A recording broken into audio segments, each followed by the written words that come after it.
Namo Sang Hyang Adi Budaya, Namo Buddhaya. Terima kasih Romo Michael yang sudah mengundang kami dalam YouTube channelnya. Dan saya juga masih tidak melupakan pengalaman yang sangat berkesan pada saat mengikuti perjalanan ke India, menapak kehidupan Buddha, dan Romo dengan begitu cakap dengan pengetahuan dan pengalamannya menguraikan perjalanan kehidupan Buddha dari Lumbini hingga Kusinara. Dan itu memberikan sebuah kesan tersendiri bahwa kami seolah-olah dibawa pada masa-masa kehidupan Buddha. Dan ini sungguh menambah keyakinan kami pada Triratna, sehingga kami tidak ragu lagi bahwa kami memiliki perlindungan yang terbaik. Kami memiliki 3 mustika yang tiada bandingnya di dunia ini maupun di alam para dewa. Dari sini akhirnya seiring dengan waktu berjalan, saya pikir bahwa ajaran Buddha ini adalah bertujuan sungguh-sungguh untuk menaklukkan diri, bukan menaklukkan dunia. Dan pada saat itu Romo juga memaparkan bagaimana kemudian perjuangan Buddha, Pangeran Siddhartha, sampai menjadi petapa dan merealisasi pencerahan. Itu adalah sebuah proses dari kemauan yang kuat, tekad yang kuat untuk mencari obat dari apa yang disebut lahir dan mati. Dan kita juga masih ingat sekali bagaimana juga Romo mengisahkan tentang Raja Asoka yang begitu ambisius, ingin menguasai dunia, namun akhirnya beliau menyadari bahwa penaklukan yang terbaik adalah menaklukkan diri, dan sehingga beliau menjadi salah satu raja yang sangat berjasa untuk penemuan tempat-tempat bersejarah, bahkan penyebaran agama Buddha atau ajaran Buddha pasca parinibbananya Buddha. Kalau kita flashback dari perjalanan kehidupan Buddha, memang kita bisa menemukan banyak sekali panutan atau teladan dari kehidupan Buddha. Paling tidak kita bisa lihat ketika beliau menjadi pangeran dengan berlimpah banyak materi, kekuasaan, bahkan juga istri, selir, dan seterusnya, yang selama ini dicari-cari kita sebagai orang awam sebagai tanda petik kesuksesan.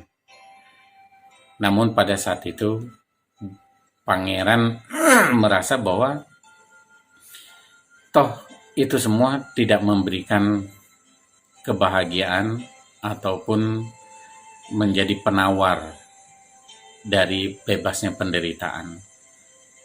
Karena pada kenyataan ya realitas, segala sesuatu pasti ada akhirnya. Semua akan menua, semua juga akan merasakan sakit, dan pada akhirnya tiada. Jadi kalau lihat dari bagaimana perjuangan petapa Gautama yang melepaskan semua kehidupan duniawi ini untuk mencari obat, itu sungguh-sungguh merupakan sebuah teladan yang sangat indah. Itu adalah salah satu cara bagaimana menuntun manusia, mengingatkan pada kita semua bahwa hal terpenting dalam hidup ini sungguh benar adanya, yaitu menaklukkan diri sendiri. Kemenangan mutlak kita hanya bisa kita raih ketika kita mampu menaklukkan apa yang disebut dengan kebodohan, kebencian, dan ketamakan. Oleh karena itu, sebagai perumah tangga kita memahami bahwa untuk mencapai satu situasi seperti itu dibutuhkan sebuah kumpulan berkah atau kebajikan dan latihan-latihan yang secara sungguh-sungguh berkesinambungan, tiada henti, sehingga kumpulan kebajikan ini pada akhirnya akan mendorong kita untuk melangkah tingkatan spiritual kita lebih jauh lagi.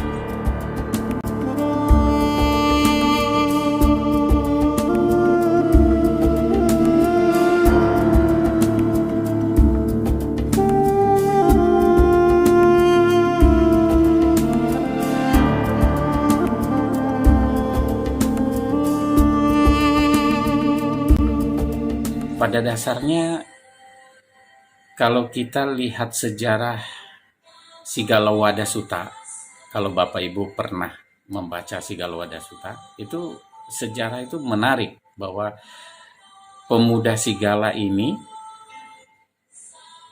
diminta oleh ayahnya untuk bangun pagi-pagi dan menghormat keempat penjuru, yaitu timur, barat, utara, selatan, atas, bawah.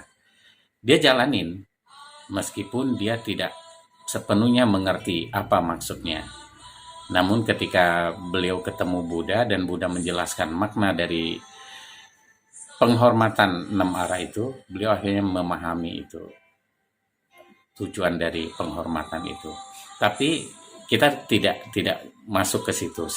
Poin yang ingin saya sampaikan adalah betapa bahagianya ketika kita bisa bangun pagi-pagi, di mana sementara sebagian banyak orang tidur terlelap, tapi kita bisa bangun pagi-pagi, melakukan puja, kebaktian, memuji Buddha, memberi persembahan, buah, air, bunga, bersujud untuk kerendahan hati kita, mengakui kesalahan kita, dan beraspirasi bahwa hari ini adalah satu hari untuk kesempatan hidup, dan semoga di hari ini kita dapat menjalankan kehidupan dengan penuh makna. Itu merupakan satu awal bagaimana kita menjalani satu hari yang penuh makna, yang memberikan guidance, panduan bagi batin kita. Kita tahu setiap hari kita melakukan aktivitas yang sifatnya adalah untuk tubuh. Kita bekerja, kita kemudian mengumpulkan materi untuk kebutuhan tubuh. Makan, kita memberi makan pada tubuh. Kita mandi, kita membersihkan tubuh kita. Kita healing, kata orang jalan-jalan. Itu menyenangkan indera-indera kita. Tetapi kita lupa kadang bagaimana merawat tubuh batin kita, memberi makan batin kita, dan memberi istirahat ketenangan bagi batin kita. Dan masa-masa itu paling indah adalah ketika kita bisa bangun pagi, kemudian melakukan kebaktian dengan sungguh-sungguh memuja pada Buddha, Dhamma, dan Sangha, dan kemudian menyatakan perlindungan, lalu bertekad untuk menjalankan kehidupan hari ini dengan penuh kebajikan. Ini adalah salah satu kumpulan berkah yang jika ini terus dilakukan setiap hari dan menjadi kebiasaan, ini akan menjadi satu kebajikan yang besar. Dan saya selalu ingat ketika pengalaman bersama dengan seorang guru yang sangat mulia, keteladanannya itu memancarkan cinta kasihnya yang sangat besar. Ketika kita melihat bagaimana beliau menjalankan bangun pagi-pagi, melakukan puja, bermeditasi, memancarkan cinta kasih demi kebahagiaan semua. Dan beliau adalah almarhum Bante Wajragiri. Ini menjadikan salah satu inspirasi bagi saya untuk bagaimana setidaknya sebagai perumah tangga kita masih bisa mengumpulkan berkah menjalankan praktek Dharma dengan baik, sedikit demi sedikit kita kumpulkan kebaikan ini dengan memuja pada Buddha, Dhamma, dan Sangha, dan memegang teguh moralitas dengan baik, dan mengisikan sedikit bagi kemurahan hati bagi yang lain, ini sungguh merupakan kehidupan yang sangat bermakna. Saya bukanlah orang yang berpendidikan tinggi, bahkan punya pengetahuan yang luas, tidak. Tetapi sedikit pengetahuan, sedikit pengalaman, dan terutama pengalaman perjalanan ke India bersama Romo Michael, itu telah memberikan satu makna yang besar, bagaimana sisa hidup ini bisa tetap mengembangkan kebajikan. Sebagaimana Buddha juga selalu mengingatkan pada kita semua bahwa jangan abaikan perbuatan sekecil apapun maupun juga perbuatan buruk sekecil apapun. Jika itu terus dikumpulkan, maka itu akan menjadi sebuah kekuatan yang besar. Dan saya percaya seiring dengan waktu, hari demi hari kita jalanin dengan penuh makna, menyayangi keluarga, dan kemudian juga melakukan puja setiap paginya, mengembangkan cinta kasih, itu hari demi hari yang kita lalui itu akan penuh damai. Dan ini adalah bagian dari apa yang kita sebut sedikit demi sedikit kita melepas.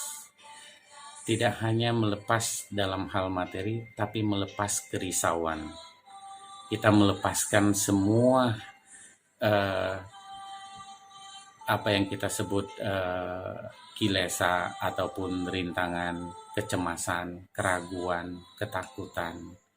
Hanya dengan membacakan parita setiap pagi, memohon berkah, mengembangkan kasih sayang, itu merupakan sesuatu yang sulit bisa kita sampaikan dengan kata-kata.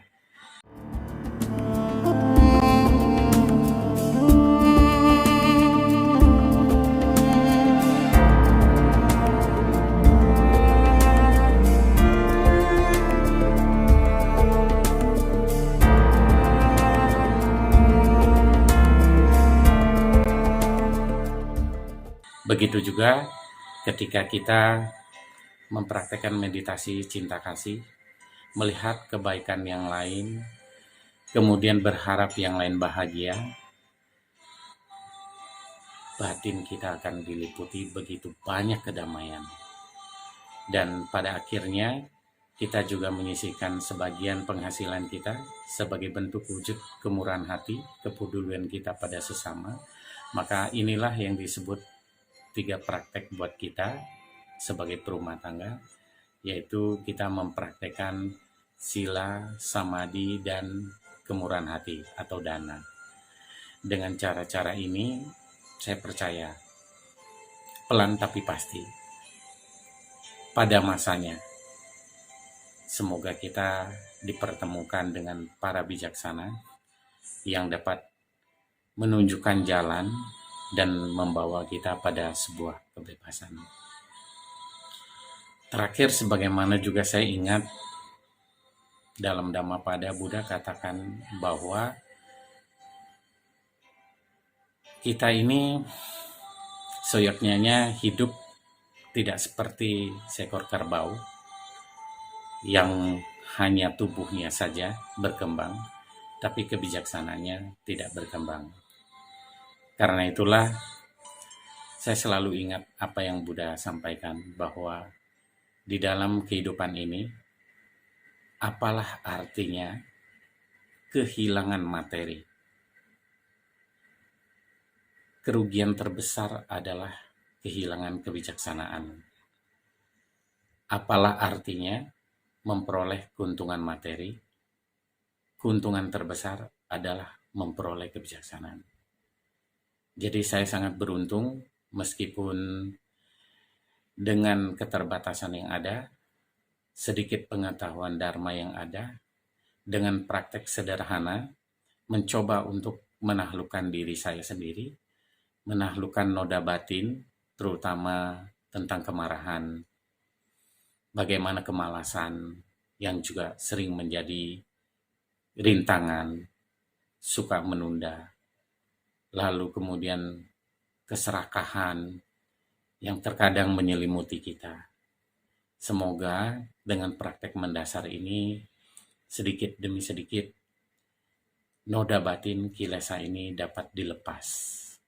Dan semoga siapapun kita sebagai siswa Buddha selalu maju di dalam Dhamma, dan seiring dengan waktu, semoga kita semua terus tumbuh dalam kebijaksanaan dan welas asih. Terima kasih Romo atas kesempatan berbagi, dan sekali lagi terima kasih atas perjalanan yang sangat mengesankan pada saat kita melakukan ziarah ke India. Semoga kita semua selalu maju dalam Dhamma, bahagia dalam Dhamma.